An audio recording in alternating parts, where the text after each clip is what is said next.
Hello everyone, আসসালামু আলাইকুম। সবাই কেমন আছেন? আশা করি ভালো আছেন। আমিও ভালো আছি। তো আজকে নিয়ে আসলাম একটা রুই মাছের রেসিপি নিয়ে। তো যাই হোক, রুই মাছ তো সবাই রান্না করেন কম বেশি, রেসিপি তো জানাই আছে। তারপরও আমি আমার মতো একটু দেখানোর চেষ্টা করছিলাম। তো আজকে রান্না হয়েছিল রুই মাছ আর বটবটি ভাজি। তো ফার্স্টে আমার শ্বশুর আমাকে একটা রুই মাছ এনে ধরিয়ে দিল। তো সেগুলোকে আমি কোটা বাছা করছিলাম। তো কোটা বাছা করছিলাম বললে ভুল হবে, উনি নিজেই কুটে কাটে তারপর দিয়েছে আমার হাতে। তো আমি জাস্ট এটাকে ধুলাম, ধুয়ে তারপর মশলা টশলা মাখিয়ে দিলাম। তো অনেকে অবাক হচ্ছেন যে শ্বশুর মাছ কুটে দিয়েছে। হ্যাঁ, আমাদের মাছের বিজনেস আছে, মানে আমাদের না, আমার শ্বশুর এখনও উনি বিজনেস করে। বয়স হয়েছে তাতে কি, উনি কাজকর্ম আলহামদুলিল্লাহ করতে পারে আর করতে পছন্দ করে। তো উনি ওনার বিজনেসে যত আইটেমের মাছ আছে প্রতিদিন এগুলো সেল করে। আর আমার হাজব্যান্ড তো অন্য কাজ করে। আমার হাজব্যান্ড যাই হোক আলহামদুলিল্লাহ যা করে সেটার এখানে আমি শেয়ার নাই করি। তো এখানে আমি বটবটি ভাজি করে নিচ্ছিলাম। তো আলু দিয়ে বটবটি ভাজি আর রুই মাছ দিয়ে আমি কাঁচকলা আর আলু দিয়ে রান্না করব। তো রুই মাছ দিয়ে কাঁচকলা আলু দিয়ে রান্না করার একটা কারণ আছে, সেটা পেটে সমস্যা হলে কাঁচকলা কিন্তু খুবই উপকার করে।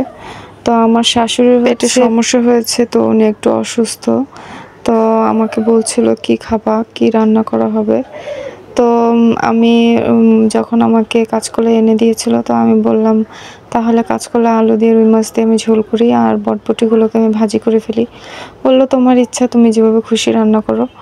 তো আমি এভাবেই রান্না করছিলাম নিজের ইচ্ছা মতোই। তো অন্য সময় আমার শাশুড়ির সাথে হেল্প করে। তো আজকে আর উনি যেহেতু অসুস্থ, তো উনি শুয়ে আছে, আমি একা একাই রান্নাবান্না করছিলাম। তো আমাদের বউ শাশুড়ি একজন কুটে রেডি করে দেয় আর একজন রান্নাবান্না করি।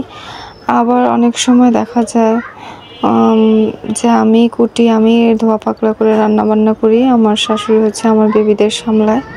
তো আমি এখানে মশলা কি দিয়েছি একটু বলে নিই।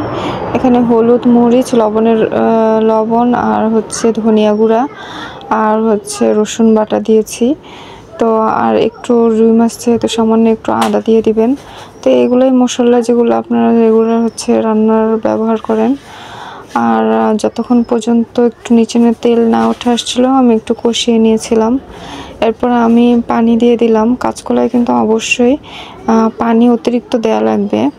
কাঁচকলাতে পানি না দিলে আপনি যখন মানে অ্যাকুরেট পানিটা দিয়ে আপনি নামাবেন, তখন দেখবেন আরও শুকিয়ে গেছে। তো একটু বেশি বেশি ঝোল ঝোল করে রান্না করবেন, এরপর চুলা থেকে নামাবেন। এরপর যখন একটু ঠান্ডা হবে দেখবেন আপনি পানিটা কাঁচকলা আরও টানবে, তো আরও শুকাবে। তো আমি এর জন্য পানি একটু বেশি দিয়েছি, দিয়ে আমি ঝোল ঝোল করে রান্না করছিলাম।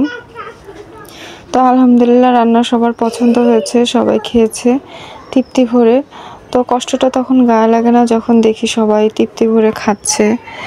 হ্যাঁ, তো আমরা যারা ঘরে গৃহিণী আছি, কাজকর্ম করি, তাদের এটাই সবচেয়ে বড় পাওয়া যে সারাদিন কষ্ট করে রান্না করলাম, সে রান্নাটা সবাই তৃপ্তি ভরে খাচ্ছে, ভালো হয়েছে।